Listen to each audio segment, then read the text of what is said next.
ഒന്ന് NMC nickel cobalt ബാറ്ററീസും second നമുക്ക് ഞാനൊന്ന് റിലീസ് ചെയ്യാണ്. ഇതിന്റെ ഹിൽ ഹോൾഡ് വർക്ക് ചെയ്യുന്നത് എങ്ങനെയാണ് ഞാനൊന്ന് കാണിച്ചു തരാം. 0 വന്നു,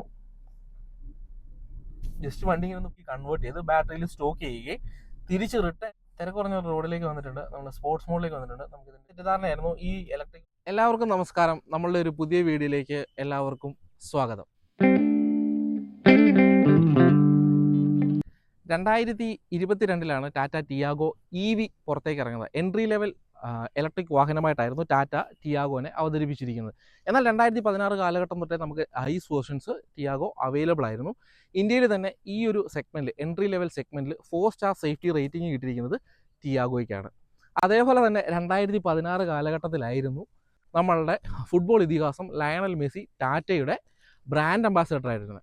അപ്പോൾ അദ്ദേഹത്തിൻ്റെ മകൻ്റെ പേരായ ടിയാഗോ എന്നാണ് ഈ വാഹനത്തിന് നൽകിയിരിക്കുന്ന പേര്. അപ്പോൾ ടിയാഗോ എന്ന് പറയുന്ന പേര് എങ്ങനെ വന്നിരിക്കുന്നു നിങ്ങൾക്ക് മനസ്സിലായല്ലോ. അപ്പോൾ നമുക്ക് ഇതിൻ്റെ കൂടുതൽ വിശേഷങ്ങൾ നമുക്ക് നോക്കാം.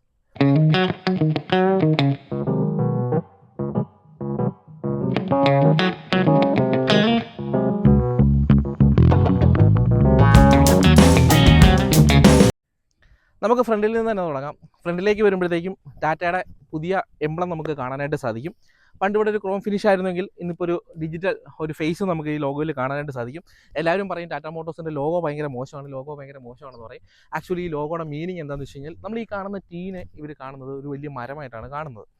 ഇതിൻ്റെ താഴ്ഭാഗത്തായിട്ട് ഇവരുടെ എംപ്ലോയീസ് നിൽക്കുന്നു, അല്ലെങ്കിൽ ഇവരുടെ കസ്റ്റമേഴ്സ് നിൽക്കുന്നു എന്ന കൺസെപ്റ്റാണ് ഈ ലോഗോയ്ക്ക് വരുന്നത്. വളരെ മനോഹരമായ ഒരു കൺസെപ്റ്റാണ് ഈ ഒരു ലോഗോയിൽ കാണുന്നത്. ഈ ലോഗോ പ്ലേസ് ചെയ്തിരിക്കുന്ന ഒരു ക്ലോസ്ഡ് ആയിട്ടുള്ള ഗ്ലോസി ബ്ലാക്ക് കളറിലെ ഗ്രില്ലിലാണ് ഇത് വന്നിരിക്കുന്നത്. അപ്പോൾ ഇതൊരു കുറച്ചുകൂടെ ഒരു മോഡേൺ ഫീൽ നമുക്ക് വരും, കുറച്ചുകൂടെ സ്പോർട്ടി ലുക്ക് നമുക്ക് വരും. വളരെ ക്ലോസ്ഡ് ആയിട്ടൊരു ബ്ലാക്ക് കളർ ഫിനിഷിൽ വരുന്നത്. അതിനോട് ചേർന്ന് തന്നെ നമുക്ക് ഹെഡ്ലാമ്പ് യൂണിറ്റ് നമുക്ക് കാണാനായിട്ട് സാധിക്കും. ഹാലജൻ ബൾബ്സ് ആണ് ഇതിനകത്ത് വരുന്നത്. അതേപോലെ തന്നെ അതൊരു താഴ്ഭാഗത്തോടൊരു ഹ്യൂമാനിറ്റി ലൈൻ ടാറ്റ മോട്ടോഴ്സ് നൽകിയിട്ടുണ്ട്. ഇത് ആളുകളോട് കോൺവെർസേഷൻ ചെയ്യുന്നു എന്നുള്ളൊരു മീനിങ് വരാനായിട്ട്, അല്ലെങ്കിൽ ആളുകളോട് കമ്മ്യൂണിക്കേറ്റ് ചെയ്യുന്നു എന്നുള്ളൊരു മീനിങ് വരാനായിട്ടാണ് ടാറ്റ മോട്ടോഴ്സ് ഇവിടെ ഒരു ഹ്യൂമാനിറ്റി ലൈൻ കൊടുത്തിരിക്കുന്നത്. അതിന് താഴ്ഭാഗത്തായിട്ട് ചെറിയൊരു എയർ വെൻറ്റ് നമുക്ക് കൊടുത്തിട്ടുണ്ട്. അതിന് താഴെയായിട്ട് അവരുടെ ബമ്പർ പോർഷൻസ് നമുക്ക് കാണാനായിട്ട് സാധിക്കും. ദെൻ ഇവിടെ ഒരു LED DRL വരുന്നുണ്ട്. ടോപ്പ് എൻഡ് മോഡലായിട്ട് പോലും നമുക്കവിടെ ഫോഗ് ലാമ്പ് മിസ്സിംഗ് ആണ്. ദെൻ ഇവിടെയായിട്ട് എയർ സ്ലാറ്റ്സ് നമുക്ക് കൊടുത്തിട്ടുണ്ട്. ഇത് നമുക്ക് കാണാനായിട്ട് സാധിക്കും. ശരിക്കും പറഞ്ഞാൽ ഇതിൻ്റെ എയർ മാനേജ്മെൻറ്റ് സിസ്റ്റത്തെ നല്ല രീതിയിൽ എൻഹാൻസ് ചെയ്യാനായിട്ട് ഈ ഒരു എയർ ഡാം സിസ്റ്റം കൊണ്ട് സാധിക്കുന്നുണ്ട്. അത് കുറച്ച് വെർട്ടിക്കലായിട്ടാണ് അത് ചെയ്തിരിക്കുന്നത്. സോ എയർ കുറച്ചുകൂടെ അകത്തേക്ക് വരുമ്പോഴത്തേക്ക് നമുക്ക് രണ്ട് രീതിയിലുള്ള കൂളിംഗ് ഉണ്ടാകും. ഒന്ന് എയർ കൂളിംഗ് നല്ല കുറച്ചുകൂടെ വൃത്തിയായിട്ട് നടക്കും. ദെൻ നമുക്ക് ഓയിൽ കൂളിംഗ് സിസ്റ്റവും കൂടെ ഈ ഒരു വാഹനത്തിനകത്ത് കൊടുത്തിട്ടുണ്ട് ടാറ്റ മോട്ടോഴ്സ്. ഇതിൻ്റെ ഹുഡിൻ്റെ ഭാഗത്തേക്ക് വരുമ്പോഴത്തേക്കും വളരെ ഷാർപ്പായിട്ടുള്ള കട്ടിങ്ങുകൾ നമുക്ക് കാണാനായിട്ട് സാധിക്കും. സോ നല്ല ഒരു എയറോ ഡൈനാമിക് ഡിസൈൻ ഇതിൻ്റെ ഹുഡിൽ കൊടുത്തിട്ടുണ്ട്. ഇവിടെയായിട്ടും എല്ലാം കൊടുത്തിട്ടുണ്ട്. അത് ഇവരുടെ ഒരു ട്രൈ ആരോ പാറ്റേൺ ആണ് നമുക്ക് ഈ ഒരു ഹുഡിൽ നമുക്ക് കാണാനായിട്ട് സാധിക്കുന്നത്. നമുക്കിതിൻ്റെ ഹുഡൊന്ന് ഓപ്പൺ ചെയ്ത് കാണാം. ഇതിൻ്റെ മോട്ടറും കാര്യങ്ങളും നമുക്കൊന്ന് ജസ്റ്റ് ഒന്ന് കാണിക്കാം. നല്ല വെയിറ്റുള്ള ഒരു ഹുഡാണ് ടാറ്റ മോട്ടോഴ്സ് ഇതിനകത്ത് നൽകിയിരിക്കുന്നത്. സോ നമ്മൾ കാണുമ്പോഴത്തേക്കും ഇതിൻ്റെ ഓൺബോർഡ് ചാർജിങ് സിസ്റ്റമാണ് കൊടുത്തിരിക്കുന്നത്. ശരിക്കും ഈ ഒരു വാഹനത്തിനകത്ത് വരുന്നത് AC മോട്ടോഴ്സാണ് വരുന്നത്. കറണ്ട് വരുന്നത് നമ്മളിപ്പോൾ AC ചാർജ് ചെയ്ത് കഴിഞ്ഞാൽ അതിനെ കൺവേർട്ട് ചെയ്ത് DC ഇവൻ സ്റ്റോർ ചെയ്യും. അപ്പം ഇത് DC മോട്ടർ അല്ല, ഇതിനകത്ത് ആക്ച്വലി വരുന്നത് AC മോട്ടോഴ്സാണ് വരുന്നത്. പെർമനൻറ്റ് മാഗ്നറ്റിക് സിങ്ക്രണസ് മോട്ടറാണ് ഇതിനകത്ത് യൂസ് ചെയ്തിരിക്കുന്നത്. ഈ കാണുന്നതെല്ലാം ഇതിൻ്റെ കൂളിംഗ് സിസ്റ്റമാണ്. പിന്നെ നമുക്കിവിടെ ഒരു ലിഡ് ആസിഡ് ബാറ്ററി കൊടുത്തിട്ടുണ്ട്. വണ്ടി സ്റ്റാർട്ടാകുന്നതും അതേപോലെ തന്നെ മ്യൂസിക് സിസ്റ്റം കാര്യങ്ങളെല്ലാം യൂസ് ചെയ്യുന്നത് ആ ഒരു ബാറ്ററിയിൽ നിന്നായിരിക്കും വരുന്നത്. ഇതിന് താഴ്ഭാഗത്തായിട്ടാണ് ഇതിൻ്റെ മോട്ടർ കാര്യങ്ങളെല്ലാം കൊടുത്തിരിക്കുന്നത്. സോ ഇതിൻ്റെ മോട്ടോർ സിസ്റ്റത്തിലേക്ക് വരികയാണെന്നുണ്ടെങ്കിൽ നമുക്ക് 2 പവറിലാണ് ഇതിൻ്റെ മോട്ടോഴ്സ് അവൈലബിൾ ആയിട്ട് വരുന്നത്. അതേപോലെ തന്നെ ബാറ്ററി നമുക്ക് 2 ഡ്രൈവ് ഓപ്ഷൻസിൽ കിട്ടും. ഒരെണ്ണം 19 kW വരുന്നത്, ഒരെണ്ണം 24 kW വരുന്നത്. ഇതിനെപ്പറ്റി ഞാൻ കൂടുതലായിട്ട് ഡ്രൈവ് ചെയ്യുന്ന സമയത്ത് നിങ്ങൾക്ക് കാണിച്ചു തരാം. സൈഡ് പ്രൊഫൈലിലേക്ക് വരുമ്പോഴത്തേക്കും ഏറ്റവും അട്രാക്റ്റീവ് വരുന്നത് ഇതിൻ്റെ എയറോ ഇൻസൈറ്റ്സ് വരുന്ന വീൽസ് ആണ് വരുന്നത്. 14 ഇഞ്ചാണ് ഇതിൻ്റെ ടയർ സൈസ് വരുന്നത്. അതിനകത്ത് തന്നെ എയറോ ഇൻസൈറ്റ്സ് നമുക്ക് കാണാനായിട്ട് സാധിക്കും. ദെൻ നമുക്ക് ഈ ഒരു സൈഡ് പോർഷനിലെല്ലാം നല്ല പ്രിസിഷൻ കട്ടായിട്ടുള്ള ലൈൻസ്, ക്യാരക്ടർ ലൈൻസ് കൊടുത്തിട്ടുണ്ട്. ദെൻ ഇതിൻ്റെ വീൽ ബേസ് എന്ന് പറയുന്നത് 2400 mm ആണ് ഇതിൻ്റെ വീൽ ബേസ് എന്ന് പറയുന്നത്. അതേപോലെ തന്നെ ഫ്രണ്ടിലെ സസ്പെൻഷൻ എന്ന് പറയുന്നത് മാർക്ക് പേഴ്സൺ സസ്പെൻഷനാണ് വരുന്നത്. അത് ഇൻഡിപെൻഡൻറ്റ് സസ്പെൻഷൻസ് ആണ് കൊടുത്തിരിക്കുന്നത്. ദെൻ ഈ ഒരു സൈഡ് പ്രൊഫൈലിൽ നമുക്ക് ORVMs വരുന്നുണ്ട്. അത് ബ്ലാക്ക് കളർ ഫിനിഷിൽ, അതിനുള്ളിലായിട്ട് ടേണിംഗ് ഇൻഡിക്കേറ്റേഴ്സ് LED നൽകിയിരിക്കുന്നത്. ഇനി ഈ വാഹനം പുഷ് ബട്ടൺ സ്റ്റാർട്ട് ആയതാണ്. ഇവിടെ ഒരു റിക്വസ്റ്റ് സ്വിച്ച് കൊടുത്തിട്ടുണ്ട്. അതേപോലെ തന്നെ നമുക്ക് ഇവിടെയായിട്ട് പിയാനോ ബ്ലാക്ക് ഫിനിഷ് കാണാനായിട്ട് സാധിക്കും. ഈ പോർഷനിലെല്ലാം തന്നെ നമുക്ക് ആ ഒരു ക്യാരക്ടർ ലൈൻസ് എൻഹാൻസ് ചെയ്ത് നിൽക്കുന്നുണ്ട്. സോ കുറച്ചുകൂടെ സ്പോർട്ടി ആയിട്ട് നമുക്ക് ഈ ഒരു വാഹനം ഫീൽ ചെയ്യും. അപ്പോൾ ഇതിൻ്റെ ഓവറോൾ ലെങ്ത് എന്ന് പറയുന്നത് 3769 mm ആണ് ഇതിൻ്റെ ഓവറോൾ ലെങ്ത് എന്ന് പറയുന്നത്. അതേപോലെ തന്നെ ഇതിൻ്റെ ഗ്രൗണ്ട് ക്ലിയറൻസ് എന്ന് പറയുന്നത് 168 mm ആണ്. അത്യാവശ്യം നല്ല ഗ്രൗണ്ട് ക്ലിയറൻസും വരുന്നുണ്ട്. 2400 mm വീൽ ബേസും നമുക്ക് ഈ ഒരു വാഹനം ഓഫർ ചെയ്യുന്നുണ്ട്. ഇതിൻ്റെ ടേണിംഗ് റേഡിയസ് എന്ന് പറയുന്നത് 5.1 മീറ്റർ ആണ് ഇതിൻ്റെ ടേണിംഗ് റേഡിയസ് എന്ന് പറയുന്നത്. അപ്പോൾ ചെറിയ അളവിൽ തന്നെ നമുക്കിതിനെ റൗണ്ട് ചെയ്ത് അല്ലെങ്കിൽ യൂ ടേൺ ചെയ്ത് എടുക്കാനായിട്ട് സാധിക്കുന്നതാണ്. റിയറിലെ സസ്പെൻഷൻസ് എന്ന് പറയുന്നത് ഡുവൽ പാത്ത് സസ്പെൻഷൻസ് ആണ് റിയറിൽ കൊടുത്തിരിക്കുന്നത്. ടയറിൻ്റെ പ്രൊഫൈൽ എന്ന് പറയുന്നത് 175/65R14 ആണ് ഇതിന് ടയർ സൈസ് വരുന്നത്. സോ നമുക്ക് ടയറൊക്കെ മാറുന്ന സമയത്ത് നമുക്ക് റേറ്റ് കുറച്ച് കുറഞ്ഞിരിക്കും നമുക്ക് ഈ ഒരു EV എന്ന് പറയുന്നത്. റിയർ സൈഡിലേക്ക് വരുമ്പോഴത്തേക്ക് ആദ്യം നോക്കുന്നത് നമ്മൾ ഇതിൻ്റെ ബൂട്ട് സ്പേസ് ആയിരിക്കും. 240 ലിറ്റേഴ്സ് ആണ് നമുക്ക് ഈ ഒരു വാഹനത്തിന് ബൂട്ട് സ്പേസ് ആയിട്ട് വരുന്നത്. കുറയാനുള്ള കാര്യം എന്താണെന്ന് വെച്ചാൽ ഇതിൻ്റെ റിയർ സൈഡിലാണ് ഇതിൻ്റെ ബാറ്ററി പാക്ക് വരുന്നത്. സോ നമുക്ക് ബൂട്ട് ഇച്ചിരി കൺജസ്റ്റഡ് ആയിരിക്കും. പക്ഷേ ഈസി ടു ആക്സസ് ആണ്. നമുക്ക് ലോഡിങ് ആൻഡ് അൺലോഡിങ് വളരെ ഈസി ആയിരിക്കും. ഒരു പാർസൽ ട്രേ വരുന്നുണ്ട്. അതേപോലെ തന്നെ നമുക്ക് പിന്നെ ജസ്റ്റ് ഒന്ന് ക്ലോസ് ചെയ്യാം. ക്ലോസ് ചെയ്ത് കഴിഞ്ഞാൽ ടിയാഗോ EVയുടെ ബാഡ്ജിങ് കൂടെ കൊടുത്തിട്ടുണ്ട്. tiago.ev എന്നാണ് വരുന്നത്. ദെൻ ഇവിടെ നമുക്ക് ബൂട്ട് ഓപ്പൺ ചെയ്യാനുള്ള റിക്വസ്റ്റ് സ്വിച്ച് കൊടുത്തിട്ടുണ്ട്. അതിന് താഴെയായിട്ട് ടിയാഗോയുടെ ക്യാമറ, റിവേഴ്സ് ക്യാമറ വരുന്നുണ്ട്. ടാറ്റയുടെ ലോഗോ നമുക്ക് കാണാം. റിയർ വൈപ്പർ വരുന്നുണ്ട്. ഡിഫോഗസ് വരുന്നുണ്ട്. ദെൻ ഒരു ഇൻട്രഗേറ്റ് ചെയ്തിരിക്കുന്ന ഒരു ചെറിയ കൊടുത്തിട്ടുണ്ട്. സ്റ്റോപ്പ് ലാമ്പ് വരുന്നുണ്ട്. ദെൻ നമുക്കൊരു ഷാർക്ക് ഫിൻ ആൻറ്റിന വരുന്നുണ്ട്. ഇനി ഒരു പോർഷനിലേക്ക് വന്നു കഴിഞ്ഞാൽ ബമ്പറിലേക്ക് വരുമ്പോഴത്തേക്കും കുറച്ചുകൂടെ സ്ലീക്കി ആയിട്ടുള്ള ഡിസൈൻ നമുക്ക് കാണാം. അതേപോലെ തന്നെ നമുക്കൊരു സ്കിഡ് പ്ലേറ്റിൻ്റെ ഒരു ഇത് കൊടുത്തിട്ടുണ്ട്. ദെൻ കുറച്ചുകൂടെ സ്പോർട്ടി ആയിട്ട് കാണുന്ന രീതിയിൽ ഇവിടെയൊക്കെ കുറച്ച് കട്ടിങ്ങും കാര്യങ്ങളെല്ലാം ചെയ്തിട്ടുണ്ട്. ഇവിടെയായിട്ട് ഒരു ബ്ലാക്ക് കളർ മാറ്റ് ബ്ലാക്ക് ഫിനിഷിൽ ഒരു ആക്സെൻ്റ് കൂടെ ടാറ്റ മോട്ടോഴ്സ് നൽകിയിട്ടുണ്ട്. 2 ബട്ടൺസ് ആണ് റിവേഴ്സ് സെൻസറിന് കൊടുത്തിരിക്കുന്നത്.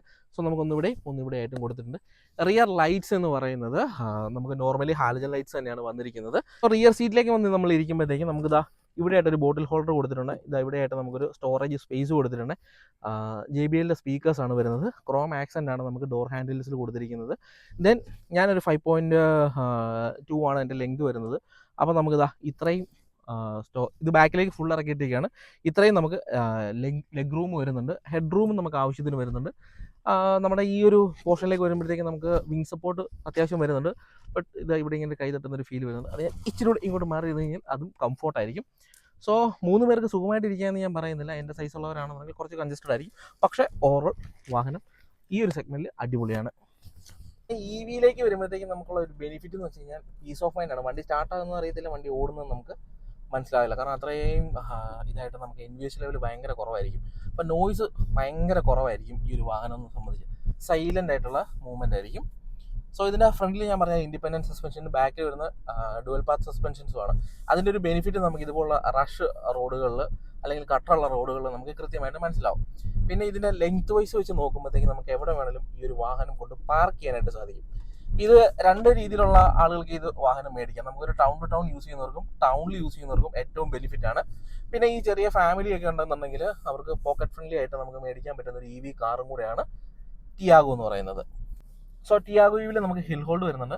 നമ്മളിപ്പോൾ ഒരു കയറ്റത്ത് കൊണ്ട് നിർത്തിയേക്കാണ്. ഞാൻ ഫുള്ളി ബ്രേക്ക് വിട്ടിട്ടുണ്ട്. ഇനി ഞാൻ ഈ ബ്രേക്കിനെ ഞാനൊന്ന് റിലീസ് ചെയ്യാണ്. ഇതിൻ്റെ ഹിൽ ഹോൾഡ് വർക്ക് ചെയ്യുന്നത് എങ്ങനെയാണ് ഞാനൊന്ന് കാണിച്ചു തരാം. ജസ്റ്റ് ഞാൻ റിലീസ് ചെയ്തു. 3 സെക്കൻഡ് ചെയ്ത് അതിനുള്ളിൽ നമുക്ക് മുന്നിലേക്ക് തന്നെ ഈ ഒരു വാഹനം പോകും. സോ എന്താണ് അതിൻ്റെ റീസൺ എന്ന് വെച്ച് കഴിഞ്ഞാൽ ഇൻസ്റ്റൻറ്റ് ടോർക്കാണ്. ഇപ്പം നമ്മൾ എടുത്തിരിക്കുന്ന വണ്ടി 24 kV വണ്ടിയാണ് എടുത്തിരിക്കുന്നത്. ഇതിന് 113 Nm ടോർക്കാണ് ഇൻസ്റ്റൻ്റലി വണ്ടിക്ക് കിട്ടുന്നത്. അപ്പം നമുക്ക് മറ്റേതുപോലെ RPM കയറി വന്നിട്ട് ടോർക്ക് കിട്ടേണ്ട ആവശ്യം ഈ ഒരു വണ്ടിക്ക് വരുന്നില്ല. സോ പെർഫോമൻസ് നോക്കുകയാണെന്നുണ്ടെങ്കിൽ സഡൻലി നമുക്ക് കിട്ടും. സ്റ്റിയറിംഗ് എന്ന് പറയുന്ന സാധനം ബട്ടർ സ്മൂത്ത് ആണ്. ഇതല്ലേ സിംഗിൾ ഹാൻഡിൽ എഫേർട്ട്ലെസ് ആയിട്ട് ഒരു കൈ കൊണ്ട് ഒരു വിരലുകൊണ്ട് നമുക്ക് കൺട്രോൾ ചെയ്യാനായിട്ട് പറ്റും. അതേപോലെ തന്നെ ഈ ഒരു steering wheel digital steering wheel എന്നാണ് ടാറ്റ മോട്ടോഴ്സ് പറയുന്നത്. ഡീകട്ടാണ്. അതേപോലെ തന്നെ നമുക്ക് നോക്കിക്കഴിഞ്ഞ് കഴിഞ്ഞാൽ നമ്മുടെ ഈ ഒരു ഫ്ലൈറ്റിൻ്റെയൊക്കെ സ്വിച്ചസ് പോലെ നമുക്ക് സാമ്യമുള്ള രീതിയിലാണ് ഈ ഒരു സ്റ്റിയറിംഗ് വീൽ ഇവർ ഡിസൈൻ ചെയ്തിരിക്കുന്നത്. ഇതെങ്ങനെയാണ് ഡിജിറ്റൽ എന്ന് വെച്ച് കഴിഞ്ഞാൽ നമുക്ക് എല്ലാ വാഹനങ്ങൾക്കും ഇവിടെ എന്തെങ്കിലും ക്രോം ആയിരിക്കും വരുന്നത്, അല്ലെങ്കിൽ അവരുടേതായിട്ടുള്ള ലോഗോ ഡിസൈൻ ആയിരിക്കും വരുന്നത്. ഇത് നമുക്ക് ഇലൂമിനേറ്റഡ് ലോഗോയാണ്, ടാറ്റയുടെ ഇലൂമിനേറ്റഡ് ലോഗോയാണ് ഇവിടെ വരുന്നത്. സൈഡിലേക്ക് വന്നു കഴിഞ്ഞിട്ടുണ്ടെന്നുണ്ടെങ്കിൽ സൈഡ് സ്വിച്ചസ് ഒക്കെ നമുക്ക് ഇൻഫോർടൈൻമെൻറ്റിൻ്റെയും റൈറ്റ് സൈഡിൽ ക്രൂസ് കൺട്രോളിൻ്റെയും സ്വിച്ചസ് ആണ് കൊടുത്തിരിക്കുന്നത്. അതേപോലെ തന്നെ 10.25 ഇഞ്ചസിൻ്റെ ഒരു ഇൻഫോർടൈൻമെൻറ്റ് സിസ്റ്റം വരുന്നുണ്ട്.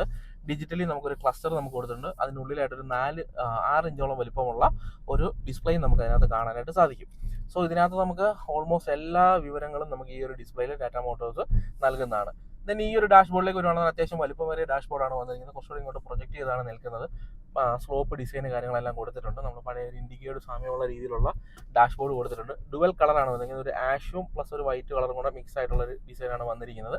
ഇവിടെയായിട്ട് ടാറ്റ ടിയാഗോ .EVയുടെ ബാഡ്ജിങ് നമുക്ക് കാണാൻ സാധിക്കും. ഇത് പിയാനോ ബ്ലാക്കിലാണ് വരുന്നത്. അതിൻ്റെ സെൻട്രലായിട്ട് നമുക്ക് AC-യുടെ ബ്ലോവേഴ്സ് കൊടുത്തിട്ടുണ്ട്. അതിനെ ആവരണം ചെയ്യുന്ന രീതിയിലുള്ള ക്രോം ആക്സൻസ് നമുക്കിവിടെ കാണാനായിട്ട് സാധിക്കും. ദെൻ ഇവിടെ നമുക്ക് ഒരു പ്രിസ്മാറ്റിക് IRVയും കൊടുത്തിട്ടുണ്ട്. ഇത് ഓട്ടോമാറ്റിക് അല്ല, ഇത് മാനുവലാണ് വന്നിരിക്കുന്നത്.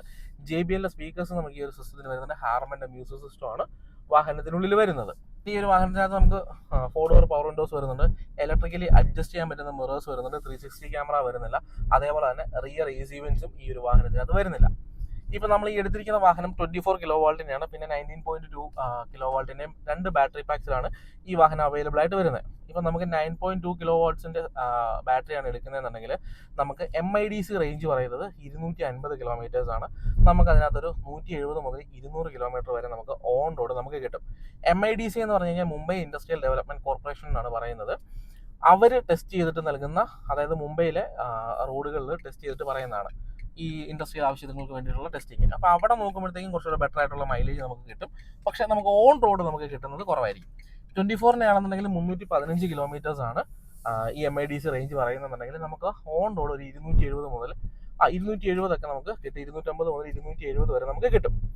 സോ നമുക്കിത് കാറ്റഗറൈസ് ചെയ്ത് പറയുകയാണെന്നുണ്ടെങ്കിൽ ഇപ്പം ഞാൻ പറഞ്ഞ ടൗൺ ടു ടൗൺ യൂസ് ചെയ്യുന്നവർക്കാണെന്നുണ്ടെങ്കിൽ ഇതിൻ്റെ മീഡിയം റേഞ്ച്, അതായത് 19.2 കിലോ വോൾട്ടിൻ്റെ വണ്ടി തന്നെ ഇനഫാണ്. അതാണെന്നുണ്ടെങ്കിൽ നമുക്ക് വലിയ പ്രൈസിങ്ങും വരത്തില്ല. അതല്ല നമുക്ക് ഒരു ടൗണിൽ നിന്ന് മറ്റൊരു ടൗണിലേക്ക് പോകുന്ന, അല്ലെങ്കിൽ കുറച്ച് ലെങ്തി ആയിട്ടുള്ള ഡ്രൈവ് ഉണ്ട്, പക്ഷെ നമുക്ക് ഡെയിലി പോയി വരണമെന്നുണ്ടെങ്കിൽ ഈ ഒരു ലോങ് റേഞ്ച് വാഹനം നമുക്ക് യൂസ് ചെയ്യാം. 24ൻ്റെ ലോങ് റേഞ്ച് വാഹനം നമുക്ക് യൂസ് ചെയ്യാം. എങ്ങനെ നോക്കിയെന്ന് പറഞ്ഞു കഴിഞ്ഞാലും ഈ രണ്ട് വാഹനവും പ്രോഫിറ്റ് ആയിരിക്കും. ഈ സെഗ്മെന്റിലുള്ള ഏതൊരു വണ്ടി എടുത്തെന്ന് പറഞ്ഞാലും 25 കിലോമീറ്റർ മൈലേജ് വെച്ച് നമ്മൾ കണക്ക് കൂട്ടി നോക്കിയെന്ന് വെച്ചാലും ഈ ഒരു വാഹനം നമുക്ക് പ്രോഫിറ്റ് ആണ്. എങ്ങനെയെന്ന് വെച്ച് കഴിഞ്ഞാൽ ഇതിന്റെ സർവീസ് കോസ്റ്റ് അടക്കം നമുക്ക് 1 കിലോമീറ്റർ ഓടാനായിട്ട് 1 രൂപയെ ചിലവ് വരുത്തുള്ളൂ. മറ്റൊരു വാഹനം എടുത്ത് നോക്കുകയാണെന്നുണ്ടെങ്കിൽ ഏറ്റവും സർവീസ് കോസ്റ്റ് കുറഞ്ഞുള്ള വാഹനം എടുത്ത് നോക്കിയാൽ പോലും നമുക്ക് 6 രൂപ 7 രൂപ റേഞ്ച് വരും. അങ്ങനെ നോക്കുമ്പോൾ ഈ ഒരു വാഹനം ഭയങ്കര പ്രോഫിറ്റാണ്. 24ന്റെ പവർ ഡെലിവറി എന്ന് പറയുമ്പോഴത്തേക്കും നമുക്ക് 55 കിലോ വോൾട്ട് പവറും 113 Nm ടോർക്കും ആയിരിക്കും വരുന്നത്. അപ്പോൾ 55 കിലോ വോൾട്ട് എന്ന് പറയുമ്പോൾ നമുക്ക് ഏകദേശം ഒരു 74-73 PS പവർ ഡെലിവറി ഉണ്ടാവും. ഞാൻ പിന്നെ ഇതിൻ്റെ മോട്ടറിനെ പറ്റി പറഞ്ഞത് പെർമനന്റ് മാഗ്നറ്റിക് സിങ്ക്രണസ് മോട്ടറാണ് വരുന്നത്. അത് നമ്മുടെ ലോങ് റേഞ്ചിനായിക്കോട്ടെ മിഡ് റേഞ്ചിനായിക്കോട്ടെ രണ്ടിനും സെയിം മോട്ടോർ സിസ്റ്റം തന്നെയാണ് വരുന്നത്. പവറിന് മാത്രമേ വ്യത്യാസം വരുന്നുള്ളൂ. ഇനി ഇതിന്റെ ബാറ്ററിയിലേക്ക് വരുവാണെന്നുണ്ടെങ്കിൽ ലിഥിയം അയോൺ ബാറ്ററിയാണ് വരുന്നത്. ഇതിന്റെ കണ്ടന്റ് എന്ന് പറയുന്നത് ലിഥിയം ഫെറസ് ഫോസ്ഫേറ്റ് ആണ്. നമുക്ക് ഇന്ന് ഇന്ത്യയിൽ നമുക്ക് 2 ടൈപ്പ് ബാറ്ററീസ് ആണ് നമുക്ക് അവൈലബിൾ ആയിട്ട് ഇപ്പോൾ കിട്ടിക്കൊണ്ടിരിക്കുന്നത്. ഒന്ന് NMC നിക്കൽ കൊബാൾട്ട് ബാറ്ററീസും, സെക്കൻഡ് നമുക്ക് വരുന്നത് LFP ആണ്. കുറച്ചുകൂടെ ബെറ്റർ ഏതാണെന്ന് വെച്ച് കഴിഞ്ഞാൽ LFP ആയിരിക്കും കുറച്ചുകൂടെ ബെറ്റർ എന്ന് പറയുന്നത്. നമ്മുടെ യൂസിന് LFP ആയിരിക്കും. NMC വരുമ്പോഴത്തേക്കും ഫാസ്റ്ററായിട്ട് ചാർജ് ചെയ്യാനായിട്ട് പറ്റും NMCക്ക്. പക്ഷേ LFPക്ക് അങ്ങനെയല്ല, കുറച്ച് സ്ലോ ചാർജിങ് ആയിരിക്കും. പക്ഷേ ലോങ് ലാസ്റ്റിങ് LFP ആണ്. അതേപോലെ തന്നെ പ്രൈസിങ്ങും കുറവായിരിക്കും. ഇത് ആക്ച്വലി ഇതിൻ്റെ കണ്ടൻസ് വരുന്നതെന്ന് വെച്ച് കഴിഞ്ഞാൽ ചൈനയിൽ നിന്നാണ് ഇതിൻ്റെ കണ്ടൻസ് വരുന്നത്. പക്ഷേ ഇത് മെയ്ഡ് ഇൻ ഇന്ത്യ ആണ്. ഈ കണ്ടന്റ് ഇവിടെ വന്നിട്ട് ഇവരിവിടെ അസംബിൾ ചെയ്ത് എടുക്കുന്നതാണ് ഇതിൻ്റെ ബാറ്ററീസ്. ടാറ്റ മോട്ടോഴ്സിൻ്റെ എല്ലാ ബാറ്ററീസും അങ്ങനെ തന്നെയാണ് ചെയ്യുന്നത്. സിപ്ട്രോൺ ടെക്നോളജിയിൽ തന്നെയാണ് നിലവിൽ ഈ വാഹനവും ഓടിക്കൊണ്ടിരിക്കുന്നത്. അപ്പോൾ ഇതിനകത്തേക്ക് വരുമ്പോഴത്തേക്കും ഈ LFP വരുമ്പോഴത്തേക്കും മറ്റൊരു ബെനിഫിറ്റ് എന്ന് വെച്ചാൽ ഈ ലോങ് ലാസ്റ്റിംഗ് കൂടാതെ ടാറ്റ മോട്ടോഴ്സിന് തന്നെ ഇതിനെ റീസൈക്കിൾ ചെയ്യാനുള്ള ഓപ്ഷനുകളുണ്ട്. ഇപ്പം നിലവിൽ കാർ മാനുഫാക്ചർ ചെയ്യുന്ന OEMസിൽ ടാറ്റ മോട്ടോഴ്സിൽ മാത്രമേ ഈ ഒരു ഓപ്പർച്യൂണിറ്റി ഉള്ളൂ. എങ്ങനെയാണെന്ന് വെച്ച് കഴിഞ്ഞാൽ ഇവർക്ക് തന്നെ ടാറ്റ കെമിക്കൽസും വരുന്നുണ്ട്, അതേപോലെ ടാറ്റ പവറും വരുന്നുണ്ട്. ഇവർ രണ്ടുപേർക്കും ഇത് റീസൈക്കിൾ ചെയ്യാനുള്ള ഒരു ഓപ്ഷൻ കൊടുത്തിട്ടുണ്ട്. നമ്മൾ നിലവിൽ ഇന്ത്യയിലെ ഒരു മാനുഫാക്ചർക്കും ഈ ഒരു ഫെസിലിറ്റി അവൈലബിൾ അല്ല. ഇതിനകത്ത് ഞാനൊരു ഓൺ ബോർഡ് ചാർജിങ് സിസ്റ്റം പറഞ്ഞായിരുന്നു. അപ്പോൾ എങ്ങനെയാണെന്ന് വെച്ച് കഴിഞ്ഞാൽ എല്ലാവരുടെയും തെറ്റിദ്ധാരണയായിരുന്നു ഈ ഇലക്ട്രിക് വാഹനങ്ങളിനകത്ത് വരുന്നത് DC മോട്ടോഴ്സ് ആയിരിക്കും വരുന്നത്. കാരണം ഇതിനകത്ത് DC ബാറ്ററി ആണല്ലോ ഇരിക്കുന്നത്. ശരിക്കും പറഞ്ഞാൽ ആക്ച്വലി ഇതിനകത്ത് AC മോട്ടോഴ്സ് ആണ് വരുന്നത്. DC മോട്ടോഴ്സ് കുറച്ചുകൂടെയൊക്കെ കോസ്റ്റ്ലി ആയിരിക്കും. അപ്പോൾ അത്രയും കോസ്റ്റ് മുടക്കിയിട്ട് നമുക്ക് ഈ ഒരു വാഹനം വരുമ്പോഴത്തേക്കും നമ്മളുടെ കയ്യിൽ നിൽക്കാതെ കുറച്ചുകൂടെ റേഞ്ചിലേക്ക് പോകും. ഇപ്പോൾ ഈ AC മോട്ടോഴ്സ് വരുമ്പോഴത്തേക്കും എങ്ങനെയാണ് ഇത് കൺവേർട്ട് ചെയ്യുന്നത് വെച്ചാൽ അതിന് വേണ്ടിയിട്ടാണ് ഈ OB ഇത് കൊടുത്തിരിക്കുന്നത്, ഓൺ ബോർഡ് ചാർജിങ് സിസ്റ്റം കൊടുത്തിരിക്കുന്നത്. നമ്മൾ AC-യിൽ ചാർജ് ചെയ്യുന്ന കറണ്ടിനെ ഇത് DC-യിലേക്ക് കൺവേർട്ട് ചെയ്ത് ബാറ്ററിയിൽ സ്റ്റോക്ക് ചെയ്യുകയും തിരിച്ച് റിട്ടേൺ പവർ ആവശ്യമുള്ള സമയത്ത് റിട്ടേൺ വരുന്ന DC ചാർജിനെ കൺവേർട്ട് ചെയ്ത് AC-യിലേക്ക് മാറ്റി മോട്ടറിലേക്ക് കൊടുക്കുകയും ചെയ്യും. അപ്പോൾ AC മോട്ടോഴ്സാണ് ഇതിനകത്ത് യൂസ് ചെയ്തിരിക്കുന്നത്. ഇനിയിപ്പോൾ നമ്മൾ ചാർജ് ചെയ്യുന്നത് DC ഫാസ്റ്റ് ചാർജിങ്ങിലാണെന്ന് വിചാരിച്ചു. ഇപ്പോൾ DC ഫാസ്റ്റ് ചാർജിങ്ങിലാണ് നമ്മൾ ചാർജ് ചെയ്യുന്നതെന്നുണ്ടെങ്കിൽ ഡയറക്റ്റ് DC തന്നെ ഇത് സ്റ്റോക്ക് ചെയ്യും. പിന്നെ മറ്റൊരു ബെനിഫിറ്റ് എന്ന് വെച്ച് കഴിഞ്ഞാൽ ഇതിന് DC ഫാസ്റ്റ് ചാർജിങ് അവൈലബിൾ ആണ്.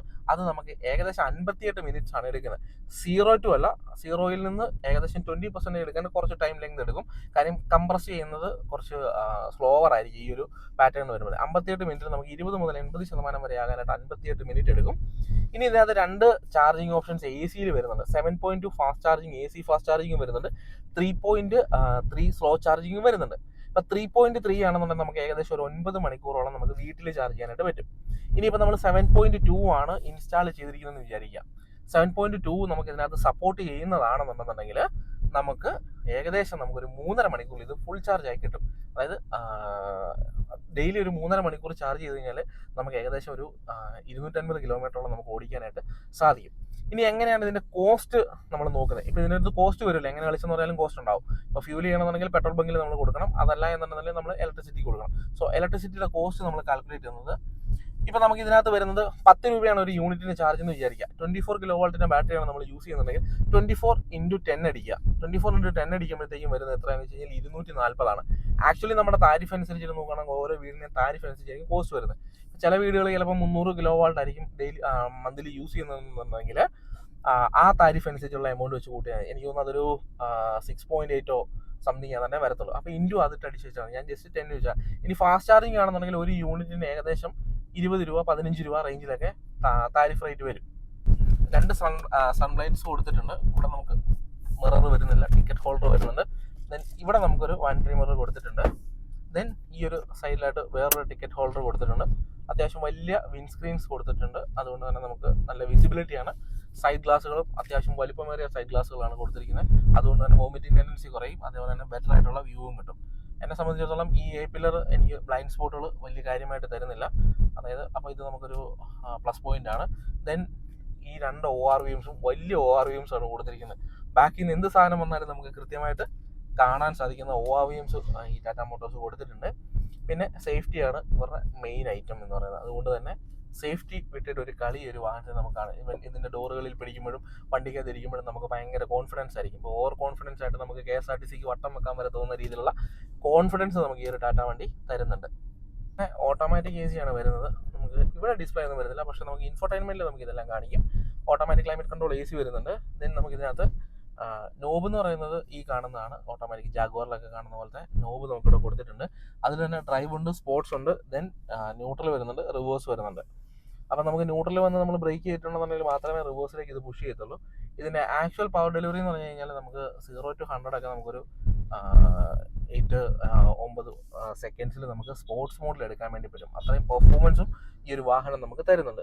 ദെൻ ഇവിടെയായിട്ട് ഫ്രണ്ടിലായിട്ട് ഒരു സ്റ്റോറേജ് സ്പേസ്, നേരെ താഴെയായിട്ട് ഒരു സ്റ്റോറേജ് സ്പേസ്, ഇവിടെയായിട്ട് 2 കപ്പ് ഹോൾഡേഴ്സ് കൊടുത്തിട്ടുണ്ട്. ഹാൻഡ് ബ്രേക്കിന് താഴെയായിട്ട് 2 കപ്പ് ഹോൾഡേഴ്സ് കൊടുത്തിട്ടുണ്ട്. ചെറിയൊരു സ്റ്റോറേജ് സ്പേസ് ഇവിടെ വരുന്നുണ്ട്. പിന്നെ ഒരു 12 വോൾട്ടിൻ്റെ സ്റ്റോറേജ് സ്പേസ് പവർ ഔട്ട് നമുക്കിവിടെ കൊടുത്തിട്ടുണ്ട്. ദെൻ ഇതിനകത്ത് നമുക്ക് വരുന്നുണ്ട്, റീജനറേറ്റീവ് ബ്രേക്കിംഗ് സിസ്റ്റം വരുന്നുണ്ട്. അതുകൊണ്ട് തന്നെ ബ്രേക്ക് പാർട്സിന് ഭയങ്കര ലൈഫായിരിക്കും.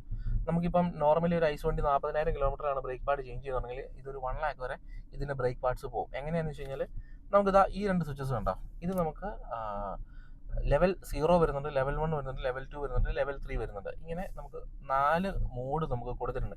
ലെവൽ 0 എന്ന് പറഞ്ഞു കഴിഞ്ഞാൽ 0 റീജനറേഷൻ. ബാറ്ററിയിലേക്ക് വാഹനം ഓടുന്ന സമയത്ത് യാതൊരു കാരണവശാലും ചാർജ് തിരിച്ചു വരത്തില്ല. ലെവൽ 1 എന്ന് പറഞ്ഞിട്ടുണ്ടെന്നുണ്ടെങ്കിൽ കുറച്ച് സ്ലോവർ ആയിരിക്കും. അതായത് നമ്മൾ പെട്ടെന്ന് കാലെടുക്കുമ്പോൾ ഇപ്പോൾ ഈ ലെവൽ 1 ആണ്, സ്ലോ ഡൗൺ ആവും. റീജനറേഷൻ ലെവൽ 1 ആയിരിക്കും, സ്ലോ ഡൗൺ ആവും, പതിയായിരിക്കും വരുന്നത്. ലെവൽ 2 എന്ന് പറയുമ്പോഴത്തേക്കും നമുക്ക് കുറച്ച് ഹിൽ ഏരിയാസിൽ നിന്ന് ഇറങ്ങി വരുന്ന സമയത്ത് കുറച്ച് ഒരു മീഡിയം ലെവലിലുള്ള ആ റോഡുകളിലൊക്കെ നമ്മൾ കൺട്രോൾ ചെയ്യുന്ന സമയത്ത് ലെവൽ 2 കൊടുക്കാം. ആ സമയത്ത് നമ്മൾ കാലെടുക്കുന്ന സമയത്ത് കുറച്ചുകൂടെ ഫാസ്റ്റർ ആയിട്ടുള്ള ഇത് വരും. ഇപ്പം ലെവൽ 2ലാണ്, പെട്ടെന്ന് സ്ലോ ഡൗൺ ആകുന്നതാണല്ലേ. ഇനി ലെവൽ 3 എന്ന് പറയുന്ന ഒരു ഓപ്ഷൻ കൊടുത്തിട്ടുണ്ട്. അത് നമുക്ക് ഏറ്റവും എക്സാമ്പിൾ എന്ന് പറഞ്ഞാൽ നമ്മൾ പക്ക ഹൈ റേഞ്ചിൽ നിന്ന് ഇറങ്ങി വരുന്ന സമയത്ത് നമുക്ക് ലെവൽ 3യിലേക്ക് നമുക്ക് റീജനറേഷൻ കൊടുക്കാം. ഇപ്പം ഞാൻ ലെവൽ 3യിൽ കൊടുത്തിട്ട് ഞാൻ പെട്ടെന്ന് ആക്സിലേറ്റർ കൊടുക്കുന്നു. അടുത്ത വളവ് എത്തുന്നതുകൊണ്ട് നമ്മൾ കാലെടുത്തു, സ്ലോ ഡൗൺ ആകുന്നുണ്ടോ. പെട്ടെന്ന് വണ്ടി 45-34 ആ ഒരു റേഞ്ചിലേക്ക് വണ്ടി ഇറങ്ങി വരും. അപ്പോൾ ഇങ്ങനെ നമുക്ക് റീജനറേഷൻ വഴി നമുക്ക് ഇതിൻ്റെ പവറിനെ നമുക്ക് തിരിച്ചെടുക്കാൻ വേണ്ടി പറ്റും. അതിന് വേണ്ടിയിട്ട് ഇതിനകത്തൊരു മോട്ടർ വർക്ക് ചെയ്യുന്നുണ്ട്, ഒരു ജനറേറ്റർ മോട്ടർ വർക്ക് ചെയ്യുന്നുണ്ട്. അതുവഴി കറണ്ടിനെ റീസ്റ്റോക്ക് ചെയ്യും. നമുക്കൊരു 5% 10% വരെ ചാർജിനെ നമുക്ക് അങ്ങനെയും നമുക്ക് സേവ് ചെയ്യാൻ പറ്റും. ഇവിടെയായിട്ട് ചാർജിങ് പോയിന്റ്, ഐ മീൻ നമ്മുടെ ലിഡ് തുറക്കാനായിട്ട് ഇവിടെ ഒരു സ്വിച്ച് കൊടുത്തിട്ടുണ്ട്. ഇവിടെ നമുക്ക് ഓപ്പറേറ്റ് ചെയ്യാവുന്നതാണ്. ഈ ചാർജിങ്ങിൻ്റെ കാര്യങ്ങളെല്ലാം നമുക്ക് ഇവിടെ നിന്ന് ഓപ്പറേറ്റ് ചെയ്യാം. ദെൻ ഇവിടെയായിട്ട് നമുക്ക് ബൂട്ട് ഓപ്പൺ ചെയ്യാനുള്ള സ്വിച്ചും കൊടുത്തിട്ടുണ്ട്. ഇലക്ട്രിക്കലി നമുക്ക് ബൂട്ട് ഓപ്പൺ ചെയ്യാം. ദെൻ നമുക്ക് ബൂട്ട് ഓപ്പൺ ചെയ്യാനായിട്ട് കീ വഴിയും നമുക്ക് പറ്റും. ഹോൾഡ് ചെയ്ത് കഴിഞ്ഞാൽ കീ വഴിയും നമുക്കത് ഓപ്പറേറ്റ് ചെയ്യാൻ പറ്റും. ദെൻ ഈ ഒരു വാഹനം വരുമ്പോഴത്തേക്കും നമുക്ക് ഇതിനകത്ത് ഹെഡ്ലൈറ്റ്സിന് മറ്റൊരു പ്രത്യേകത എന്ന് വെച്ച് കഴിഞ്ഞാൽ ഫോളോ മീ ഹോം ലാംപ്സും വർക്ക് ചെയ്യുന്നുണ്ട്. നമ്മളിപ്പോൾ എവിടെയെങ്കിലും പാർക്കിംഗ് കൊണ്ട് വണ്ടി ഇട്ടിട്ടുണ്ടെന്നുണ്ടെങ്കിൽ നമുക്ക് വാഹനത്തിൻ്റെ വെട്ടം വെച്ച് നമുക്ക് വണ്ടി ഐഡൻറ്റിഫൈ ചെയ്യാം. ലൈറ്റൊക്കെ ആണെങ്കിൽ ലൈറ്റുള്ള ഇല്ലാത്ത സമയത്താണെന്നുണ്ടെങ്കിൽ അങ്ങനെയും നമുക്ക് ഈ വാഹനം ഐഡൻറ്റിഫൈ ചെയ്യാൻ പറ്റും. ഈ നാരോ റോഡുകളാണെന്നുണ്ടെങ്കിൽ പോലും നമുക്ക് ബെറ്റർ ആയിട്ടുള്ള വിസിബിലിറ്റിയും അതേപോലെ തന്നെ ബെറ്റർ ആയിട്ടുള്ള ഹാൻഡിലിംഗ് കിട്ടുന്നുണ്ട്. ഇപ്പം നമുക്ക് സഡൻലി നമുക്കിപ്പോൾ ഒരു പവർ ആവശ്യമുണ്ടെന്ന് വെച്ച് കഴിഞ്ഞാൽ ആക്സിലറേഷൻ കൊടുത്തിട്ടുണ്ടെങ്കിൽ തന്നെ 114 Nm ടോർക്ക് നമുക്ക് അപ്പം തന്നെ നമുക്ക് കിട്ടുക.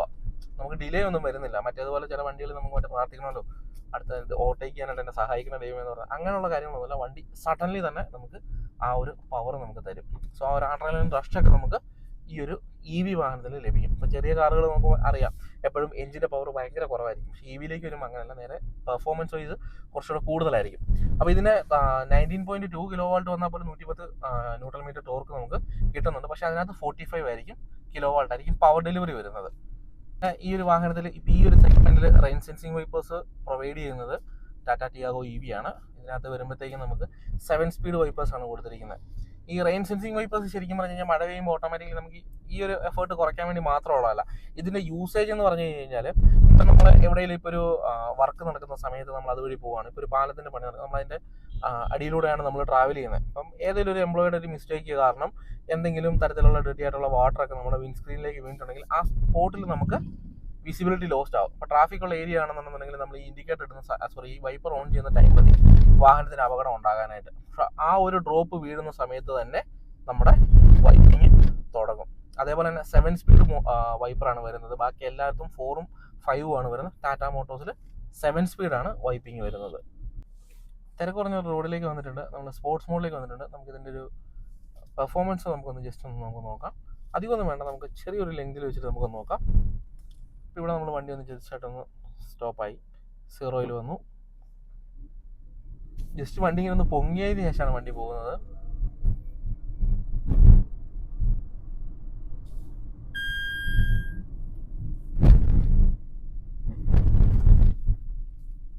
കിലോമീറ്റേഴ്സ് കവർ ചെയ്ത സ്പീഡ് കണ്ടോ, സമയം കണ്ടോ. ജസ്റ്റ് കണ്ണടച്ച് തുറക്കുന്നതിന് മുമ്പ് തന്നെ വണ്ടി പെർഫോമൻസിലേക്ക് വരും. അപ്പോൾ നമ്മളിതിൻ്റെ ആ പെർഫോമൻസ് ഉണ്ട്, ഈ പെർഫോമൻസിന് ഇതെങ്ങനെ കൺട്രോൾ ചെയ്യുമെന്ന് നമുക്ക് നോക്കാം. ജസ്റ്റ് നമുക്ക് കുറച്ചുകൂടെ ഒന്ന് സ്പീഡിൽ പോകാം. നമ്മളൊന്ന് ബ്രേക്ക് ചെയ്യാൻ വേണ്ടി പോകണം, ഒന്ന് പിടിച്ചിരുന്നോണേ. ഇപ്പോൾ അത്യാവശ്യം നമുക്കൊരു 50-60 കിലോമീറ്റർ സ്പീഡ് വന്നു. സഡൻ ബ്രേക്ക് കിട്ടുവാണേ. ആ ഒരു ടൈം ഉണ്ടല്ലോ, അതായത് ഒരു 2 മീറ്റർ ആ ഒരു ഗ്യാപ്പിൽ തന്നെ വണ്ടി നമുക്ക് നല്ല ബ്രേക്കിങ് തരുന്നുണ്ട്. സോ ബ്രേക്കിങ്ങിനകത്തും ഒരു എഫേർട്ട് നല്ലപോലെ ടാറ്റ എടുത്തിട്ടുണ്ട്. അത് ഞാൻ പറഞ്ഞല്ലോ, ടാറ്റ മോട്ടോഴ്സ് സേഫ്റ്റി എന്ന് പറയുന്നൊരു കൺസേണിലേക്ക് വരുമ്പോഴത്തേക്കും ടാറ്റ കുറേയധികം ഇമ്പ്രൂവ് ചെയ്തിട്ടുണ്ട്. കാരണം ഇതിനകത്ത് ഇലക്ട്രോണിക് സ്റ്റെബിലിറ്റി പ്രോഗ്രാംസ് കൊടുത്തിട്ടുണ്ട്. എയർ ബാഗ്, ABS, EBD, അതേപോലെ തന്നെ കോർണർ സ്റ്റെബിലിറ്റി കൺട്രോൾ, അതേപോലെ തന്നെ ട്രാക്ഷൻ കൺട്രോൾ കൊടുത്തിട്ടുണ്ട്. റോൾ ഓവർ മിറ്റിഗേഷൻസ് കൊടുത്തിട്ടുണ്ട്. ഇപ്പോൾ കോർണർ സ്റ്റെബിലിറ്റി കൺട്രോൾ എന്ന് പറഞ്ഞു കഴിഞ്ഞാൽ നമ്മൾ ഈ പറഞ്ഞ ഹൈ റേഞ്ചുകളിലൊക്കെ വളവുകൾ എടുക്കുമല്ലോ, വളവുകൾ എടുക്കുന്ന സമയത്ത് ലെഫ്റ്റും റൈറ്റും വീലുകളുടെ മോഷൻ ഡിഫറൻ്റ് ആയിരിക്കും. അപ്പം നമുക്കിപ്പോൾ ഒരു ഓവർ ഡ്രൈവ് ഉണ്ടാകാൻ സാധ്യത കൂടുതലുള്ള സ്ഥലങ്ങളിൽ എവിടെയാണോ ഡ്രൈവ് മൈനസ് ആകുന്നത് ആ സെയിം ഡ്രൈവ് തന്നെ നമുക്ക് ഓപ്പണൻറ്റ് വീലിലേക്കും ഡെലിവർ ചെയ്യുന്ന പെർഫോമൻസ് ആണ് ഈ കോർണർ സ്റ്റെബിലിറ്റി വന്നത്. അപ്പോൾ അതനുസരിച്ച് ബ്രേക്കിങ്ങും കാര്യങ്ങളെല്ലാം ഡിഫറൻ്റ് ആയിട്ട് കൊടുക്കും. അപ്പോൾ അങ്ങനത്തെ വരെ ഫെസിലിറ്റീസ് നമ്മുടെ ഈ ഒരു വാഹനത്തിനകത്ത് ടാറ്റ മോട്ടോഴ്സ് നൽകിയിട്ടുണ്ട്. ഇതിൻ്റെ സ്റ്റിയറിങ് ശരിക്കും പറഞ്ഞാൽ എനിക്ക് ഭയങ്കരമായിട്ട് ഇഷ്ടപ്പെടുന്നത്. അതുപോലെ റെസ്പോൺസ് നമുക്ക് പറയത്തില്ല, നമ്മൾ ഉത്തരവാദിത്തമുള്ള ഒരാളെന്ന് പറയുന്നത് പോലെയാണ് സ്റ്റിയറിങ്ങിൻ്റെ കാര്യം പറഞ്ഞു കഴിഞ്ഞാൽ. നമ്മൾ എന്നൊക്കെ എങ്ങനെയൊക്കെ വണ്ടി ഓടിച്ചെന്ന് പറഞ്ഞാലും നമ്മുടെ കയ്യിൽ ഇതിനെ നിർത്തുന്നുണ്ട്. ഈ സെഗ്മെൻറ്റിൽ വേറൊരു വണ്ടി ഇങ്ങനെ നിൽക്കുമെന്ന് എനിക്ക് തോന്നുന്നില്ല ഈ ഒരു സൈസിൽ. കാരണം നമുക്ക് ഔട്ട് ഓഫ് കൺട്രോൾ പോകാൻ വളരെയധികം ചാൻസസ് കൂടുതലായിരിക്കും. പക്ഷേ ടാറ്റ മോട്ടോഴ്സിൻ്റെ ഈ ഒരു സ്റ്റിയറിങ്ങിൻ്റെ കൺട്രോൾ, കാരണം വാഹനം എപ്പോഴും നിയന്ത്രിക്കുന്നത് ഇവനും ബ്രേക്കും ആക്സിലേറ്ററും ഒക്കെ ആണല്ലോ. അപ്പോൾ ഈ ഒരു സ്റ്റിയറിങ് അടിപൊളിയാണ്. ഇതിനകത്ത് ആ ഒരു ഫിനിഷും നൈസായിട്ടാണ്. ആ ഒരു ഓക്സൈഡ് വൈറ്റും അതേപോലെ തന്നെ ആ ഒരു ഗ്രേയും കൂടെ ചേർത്തുള്ള ഒരു മിക്സ് സ്റ്റിയറിങ് അടിപൊളിയായിട്ട് ആ ഒരു കോക്പിറ്റ് സ്റ്റൈലിൽ തന്നെ വേണം പറയാനായിട്ട്. ഇനി ഞാനിതിൻ്റെ റിവേഴ്സ് ക്യാമറ ഒന്ന് കാണിച്ചു തരാമേ. എന്നാ ക്ലാരിറ്റിയാണെന്ന് നോക്കിയേ, HD വ്യൂ ആണ്. നമ്മൾ ഈ ബാക്കിൽ എഴുതിയിരിക്കുന്ന എഴുത്ത് വരെ ആ നടന്നു വരുന്ന ആളെ വരെ നമുക്ക് വളരെ ക്രിസ്റ്റൽ ക്ലിയർ ആയിട്ട് നമുക്ക് കാണാനായിട്ട് സാധിക്കുന്നുണ്ട്. പിന്നെ ഇതിൻ്റെ ആസ്പെക്ട് റേഷ്യോ നമുക്ക് മാറ്റാൻ വേണ്ടി പറ്റും. ഇത് 1.1 ആക്കാം, കൂട്ടാനായിട്ട് പറ്റും, സൂം ചെയ്യാനുള്ള ഓപ്ഷൻ ഉണ്ട്. കുറേ ഡിഫറെൻറ്റ് മോഡ്സ് നമുക്ക് ഇതിനകത്ത് കൊടുത്തിട്ടുണ്ട്. ഇനി മറ്റൊരു കാര്യം എന്ന് വെച്ച് കഴിഞ്ഞാൽ കൂൾഡ് ഗ്ലൗ ബോക്സ് ആണ് കൊടുത്തിരിക്കുന്നത്. നമുക്ക് ഇവിടെ വരുന്ന ഗ്ലൗ ബോക്സ് കൂൾഡ് ആണ്. ഇതിനകത്തൊരു AC വെന്റ് കൊടുത്തിട്ടുണ്ട്. ഈ കൂൾഡ് ഗ്ലൗ ബോക്സ് എന്ന് പറയുമ്പോഴത്തേക്കും നമ്മൾ എന്തെങ്കിലും സാധനം വെച്ച് കഴിഞ്ഞാൽ അതിനെ തണുപ്പിച്ച് തരുമെന്നല്ല, നമ്മുടെ കയ്യിൽ ഇരിക്കുന്ന തണുത്ത ബോട്ടിലാണെന്നുണ്ടെങ്കിൽ നമുക്ക് തണുത്ത ബോട്ടിൽ അതേപോലെ വെച്ചിട്ടുണ്ടെങ്കിൽ അതിനെ ആ ടെമ്പറേച്ചറിനെ അതൊന്ന് മെയിൻറ്റെയിൻ ചെയ്യാനായിട്ട് സഹായിക്കും. ഇപ്പോൾ ഷുഗറിൻ്റെ മരുന്നൊക്കെ ആണെന്നുണ്ടെങ്കിൽ, അത് ഇൻസുലിനൊക്കെ ആണെന്നുണ്ടെങ്കിൽ നമുക്ക് അതിൻ്റെ ടെമ്പറേച്ചർ നമുക്ക് കീപ്പ് ചെയ്യാനായിട്ട് പറ്റും. അല്ലാതെ വെച്ച സാധനം അത് തണുപ്പിച്ച് തരുമെന്നല്ല, തണുത്ത സാധനം തണുപ്പ് പോകാതെ സൂക്ഷിക്കും. ഇതിൻ്റെ റേറ്റ് എന്ന് പറയുന്നത് നമുക്ക് ഏകദേശം 870 മുതൽ 12-19 വരെയാണ് ഇതിൻ്റെ പല ഡിഫറെൻറ്റ് വേരിയൻസ്. അതിനകത്ത് ഞാൻ ഈ പറഞ്ഞിരിക്കുന്ന പോലെ ലോങ് റേഞ്ചും മീഡിയം റേഞ്ചും എല്ലാം ഉണ്ട്. അപ്പോൾ ഇതിൻ്റെ വേരിയൻസ് വരുന്നത് സ്റ്റാർട്ടിങ് വരുന്നത് 870 മുതൽ 12-19 വരെയാണ് റേറ്റ് വരുന്നത്. ഇതിനകത്ത് തന്നെ കുറേയധികം ഓഫേഴ്സ് ഉണ്ട്. അപ്പോൾ ഓഫേഴ്സൊക്കെ നിങ്ങളൊന്ന് ജസ്റ്റ് ലെക്സോൺ ടാറ്റയിലൊന്ന് വിളിച്ച് കോൺടാക്ട് ചെയ്ത്, ഞാൻ നമ്പർ വെച്ചിട്ടുണ്ടാകും, അതിൽ കോൺടാക്ട് ചെയ്താൽ ഡിസ്ക്രിപ്ഷൻ ബോക്സിലും നമ്പർ ഉണ്ടാകും. വീഡിയോ എല്ലാവർക്കും ഇഷ്ടപ്പെട്ടു എന്ന് വിചാരിക്കുന്നു. ഇഷ്ടപ്പെട്ടുണ്ടെങ്കിൽ ലൈക്ക് ചെയ്യുക, ഷെയർ ചെയ്യുക, സബ്സ്ക്രൈബ് ചെയ്യുക. നിങ്ങളുടെ കൂട്ടുകാരെങ്കിലും ടിയാഗോ EV എടുക്കാനായിട്ട് ആഗ്രഹിക്കുന്നുണ്ടെങ്കിൽ അവർക്ക് ഈ വീഡിയോ ഷെയർ ചെയ്ത് കൊടുക്കുക. അതേപോലെ തന്നെ ലെക്സോൺ ടാറ്റ കോട്ടയത്തിൻ്റെ കോൺടാക്ട് നമ്പർ ഞാൻ ഇതിനകത്ത് ആഡ് ചെയ്ത് തരാം. നിങ്ങൾക്ക് ആർക്കെങ്കിലും ഈ വാഹനത്തിൻ്റെ കൂടുതൽ ഡീറ്റെയിൽസ് അറിയാനുണ്ടെന്നുണ്ടെങ്കിൽ ഈ താഴെ കൊടുത്തിരിക്കുന്ന നമ്പറിൽ നിങ്ങൾ കോൺടാക്ട് ചെയ്താൽ മതി. അപ്പോൾ അടുത്ത വീഡിയോ ആയിട്ട് കാണുന്നതിന് വരെ ബൈ ബൈ.